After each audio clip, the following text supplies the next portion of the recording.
2025 সালের ICC champions ট্রফির official fixture বা ভেন্যু এখনও ফাইনালি অ্যানাউন্সমেন্ট না হলেও ইংল্যান্ডের ক্রিকেট বোর্ড এই চ্যাম্পিয়ন্স ট্রফির জন্যই তাদের 15 সদস্যের দল ঘোষণা করে দিল প্রায় 2 মাস আগেই।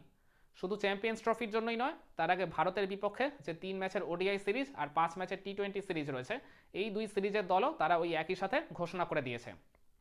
আমরা সবাই জানি 2023 ওয়ানডে বিশ্বকাপটা ইংল্যান্ডের একেবারে দুঃস্বপ্নের মতো কেটেছিল। তো ওই বিশ্বকাপের স্কোয়াড থেকে এই চ্যাম্পিয়ন্স ট্রফির স্কোয়াডে কিন্তু তাদের 8 জন খেলোয়াড় রয়েছে। আর একটা কথা বলে রাখা ভালো, ওই ভারতের বিপক্ষে এই ওডিআই সিরিজের স্কোয়াড আর তাদের চ্যাম্পিয়ন্স ট্রফির স্কোয়াড এই দুটো কিন্তু পুরোপুরি সেম রয়েছে। তো আসন্ন চ্যাম্পিয়ন্স ট্রফির জন্য ইংল্যান্ডের 15 সদস্যের স্কোয়াডটা ঠিক কেমন হলো, চলুন সেটা নিয়ে আজকের এই ভিডিওতে আলোচনা করা যাক। প্রথমে আমি ক্যাটাগরি ওয়াইজ প্লেয়ারদের লিস্টটা আপনাদের সামনে তুলে ধরছি। ব্যাটারদের লিস্টে আসবেন জো রুট, বেন ডাকেট আর হ্যারি ব্রুক। এদের মধ্যে জো রুট তার শেষ ওডিআই ম্যাচটা খেলেছিলেন ওই 2023 ওয়ানডে বিশ্বকাপে। তারপর থেকে এখনও পর্যন্ত তিনি একটাও সিঙ্গেল ওয়ানডে ম্যাচ খেলেননি।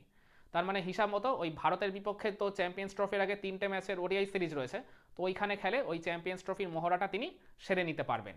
এছাড়া বাকি 2 ব্যাটার কিন্তু রেগুলার খেলার মধ্যেই ছিলেন। উইকেট কিপারদের লিস্টে আসবেন জস বাটলার, তাকেই আবার ক্যাপ্টেন করে এই স্কোয়াডে ফেরানো হয়েছে জেমি স্মিথ আর ফিল সল্ট। তো জস বাটলারও অনেকটা ওই জো রুটের মতোই তার শেষ ওয়ানডে ম্যাচ খেলেছিলেন 2023 সালে। তবে তিনি ওই বিশ্বকাপের পর যে ইংল্যান্ড একটা সিরিজ খেলেছিল ওয়েস্ট ইন্ডিজের বিপক্ষে, সেখানে কিন্তু তিনি পার্টিসিপেট করেছিলেন। তার মানে হিসাব মতো তিনিও কিন্তু 1 বছরেরও বেশি সময় ধরে কোনো সিঙ্গেল ওয়ানডে ম্যাচ খেলেননি। তাহলে ওই জো রুটের মতো একইভাবেই তিনি ভারতের বিপক্ষে ওই 3 ম্যাচের ওডিআই সিরিজ খেলে চ্যাম্পিয়ন্স ট্রফির জন্য নিজের ড্রেস রিহার্সালটা দিয়ে নিতে পারবেন। আর এছাড়া বাকি 2 উইকেট কিপার রেগুলার খেলার ভেতরেই ছিলেন। অলরাউন্ডারদের লিস্টে আসবেন Jacob Bethell, Liam Livingstone, Brydon Carse আর জেমি ওভারটন। এদের মধ্যে প্রথম 2জন হলেন স্পিনিং অলরাউন্ডার আর শেষ 2জন হলেন পেস বোলিং অলরাউন্ডার। এরা 4জনই রেগুলার খেলার ভেতরেই ছিলেন। আর বোলারদের লিস্টে রয়েছেন 5জন: Jofra Archer, Saqib Mahmood, Gus Atkinson, ওইদিকে আপনার মার্কুড আর ওই আদিল রাশিদ। এদের মধ্যে আদিল রাশিদ হচ্ছেন একমাত্র মানে স্পেশালিস্ট স্পিনার, আর বাকি 4জন হলেন স্পেশালিস্ট পেস বোলার।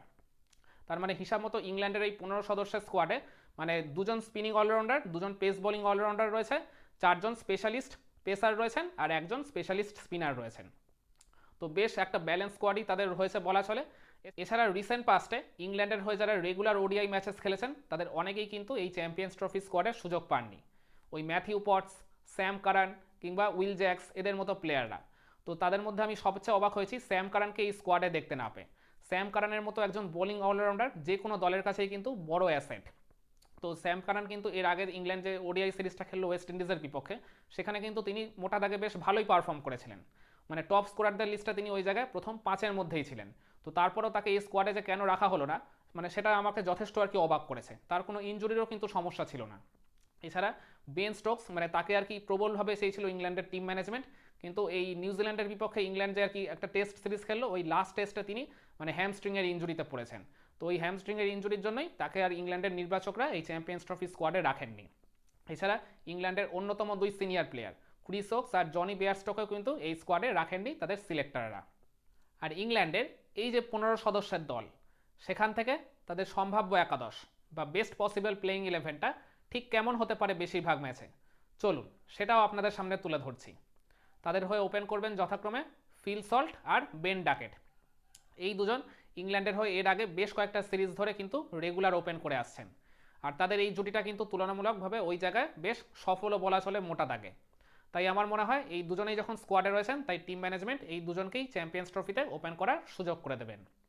নাম্বার 3-তে আসবেন জো রুট। এতদিন এই জায়গায় খেলছিল উইল জ্যাক্স, তো তিনি যেহেতু এই স্কোয়াডে নেই, তাই আমার মনে হয় জো রুটকেই তার পুরনো ব্যাটিং পজিশনটা আবার ফিরিয়ে দেওয়া হবে। নাম্বার 4-এ আসবেন হ্যারি ব্রুক। নাম্বার 5-এ আসবেন তাদের wicket keeper captain Jos Buttler. তিনিও যেহেতু জো রুটের মতো দীর্ঘদিন পর এই ওয়ানডে সাইডে কামব্যাক করেছেন, তাই তার পুরনো ব্যাটিং পজিশনটা আবার ফিরিয়ে দেওয়া হবে বলে মনে করি টিম ম্যানেজমেন্টের তরফ থেকে। নাম্বার 6-এ আসবেন লিয়াম লিভিংস্টোন। এই 6টা স্পট কিন্তু একদম পুরোপুরি কনফার্ম, অলমোস্ট নিয়ম করে বলতে গেলে প্রত্যেক ম্যাচেই। নাম্বার 7-এ এই জায়গায় 2জনের মধ্যে লড়াই হতে পারে বলে আমি মনে করি, ওই জ্যাকব বেথেল কিংবা জেমি ওভারটন। আমার মনে হয় ইংল্যান্ডের ওই আর কি টিম ম্যানেজমেন্টকে ডিসিশন নিতে হবে যে তারা একজন বাড়তি পেসারকে খেলাবে নাকি একজন বাড়তি স্পিনারকে খেলাবে। বাড়তি পেসারকে খেলানোর কথা ভাবলে তারা ওই জায়গায় জেমি ওভারটনকে একাদশে ইনক্লুড করতে পারে, আর বাড়তি স্পিনার খেলানোর কথা চিন্তা করলে তারা ওই জায়গায় নিয়ে আসতে পারে একাদশে ওই ওই জ্যাকব বেথেলকে। নাম্বার 8-এ আসবেন গাস অ্যাটকিনসন। নাম্বার 9-এ জফরা আর্চার, নাম্বার 10-এ আদিল রাশিদ আর নাম্বার 11-এ মার্ক উড। তাহলে খেয়াল করে দেখুন নাম্বার 10 পর্যন্ত কিন্তু ইংল্যান্ডের এই একাদশে অলমোস্ট কিন্তু সবাই বেশ ভালো মতো ব্যাটিং করতে পারে। মানে আদিল রাশিদও কিন্তু ওই জায়গায় ম্যাচ উইনিং বেশ কিছু ভালো ভালো পারফরমেন্স তার রয়েছে। আর এছাড়া তাদের স্কোয়াডে থাকা বাকি যে 3জন প্লেয়ারের কথা আমি বললাম না, স্বাভাবিক একাদশে তো আর সবাইকে তো রাখা যাবে না, এই 3জনও কিন্তু সিচুয়েশন ওয়াইজ যে কোনো ম্যাচেই সুযোগ পেতে পারেন। তবে আমি মনে করি এই যে এখন একাদশটা আমি বললাম এটাই হচ্ছে তাদের বেস্ট পসিবল প্লেইং 11।